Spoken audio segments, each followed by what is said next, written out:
Biglaang galaan na naman tayo, Mesami, kaya kung saan na naman kami nakarating. Nyamatan. Yung gustong-gusto mo nang pumunta ng Venice, Italy, pero hindi mo kaya kasi malayo. Meron pala dito sa France na ganun. Wow! Kaya dito pala kami napadpad sa L'Île-sur-la-Sorgue ng France. Bali kung gusto mong pumunta ng Venice tapos wala kang budget, so dito ka na lang pumunta. Makatipid ka pa, ninano ka. Sobrang ganda pala ng lugar nila dito, Mesami, is napakatahimik at nakaka-relax at saka walang masyadong maraming tao. Bonjour, Mesami! Araw nga ng linggo to, Mesami, dahil after nga namin nag-church is nagkayayaan na naman ng mga palibot. Ito yung mga gusto ko, Mesami, na bigla ang libot kaysa pinaplano. Kapag nakaplano, laging drawing niya mo. Kaya may mga batang tuwang-tuwa na naman po dahil nakagala na naman. At fast forward na nga, Mesami, bali yung biyahe namin papunta dito, 1 oras mahigit lang naman. At nung nakarating na nga kami dito is napansin na namin yung madaming halaman na puno ng bulaklak. Wow! At nung nakarating na nga kami sa pupuntahan namin at nakahanap kami ng parking, nakita ko kaagad tong mga itik na to. Hindi ko alam kung naglalaro sila o nag-aaway. Takpan ko sana, kanyaman da pamorene, diniguan itik. Nyaman ka. Pagka-parking nga namin, Mesami, is dali-dali na lang kaming naglakad papunta dun sa lugar na to na pupuntahan namin. Bali yung pinuntahan nga namin, Mesami, is tinatawag na Small Venice ng Vaucluse. Wow! Sobrang ganda at sobrang liit ng lugar na to dahil nung unang panahon ay sobrang sikat ng lugar na to dahil lagi itong binibisita ng mga turista. Napaka-historical ng small city na to kaya tignan nyo na lang sa Google. Pagkadating nga namin dito, Mesami, is agaw pansin itong malaking paddle wheel na to. Kaya sabi ni Google, noong unang panahon daw, ginagamit itong engine para sa mga pabrika na pagawaan ng silk noong 18th century. At ginamit din ito ng pabrika ng pagawaan ng papel noong 19th century. At hindi lang yung wheels na to na malaki na makikita nyo dito sa lugar na to, meron pa daw na malilit na wheels na nakapalibot dito sa city nila. At yung iba daw umaandar, yung iba hindi na. At yung iba patuloy pa umaandar dahil nga daw para sa mga turista. Kayo na lang bahalang maghanap kung saan pinaglalagay yung ibang wheels na maliliit. Yaman din.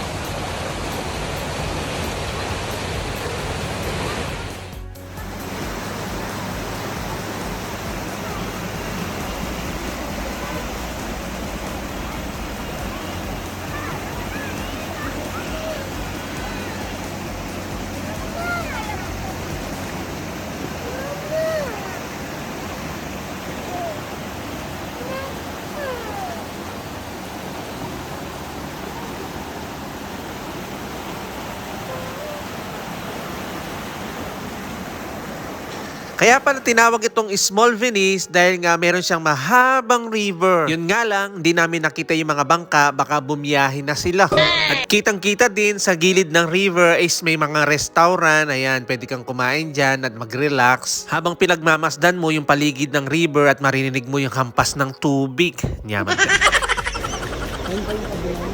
Malakas siya. Ilalim pa rin, no? Nagpaganda tong building na to pero kasi pala no.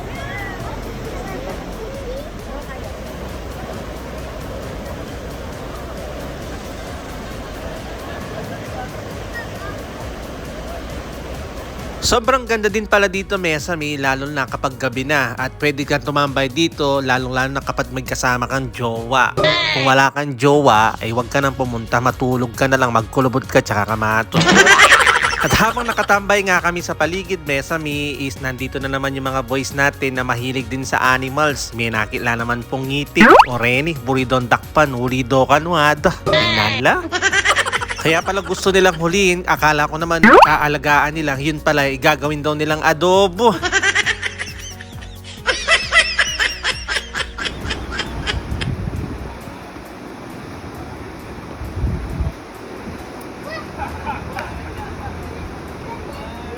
Mahulog ka dayon.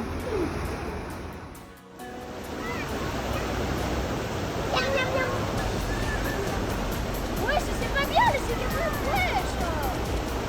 Ouais, c'est trop. C'est drôle pour les. Oh.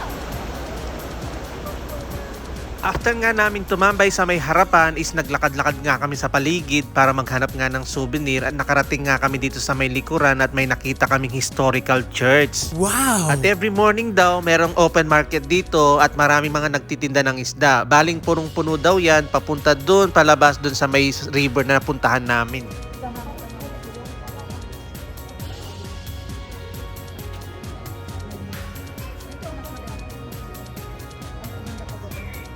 At habang pabalik na nga kami Mesami is napansin nga namin itong tindahan na malaki na bilihan daw ng antique. Kaya lang pumasok kami sa loob is magsasara na. Hindi na namin napasok yung pinakaloob niya. Kaya lumabas na lang kami ng hindi oras. Nyamatan.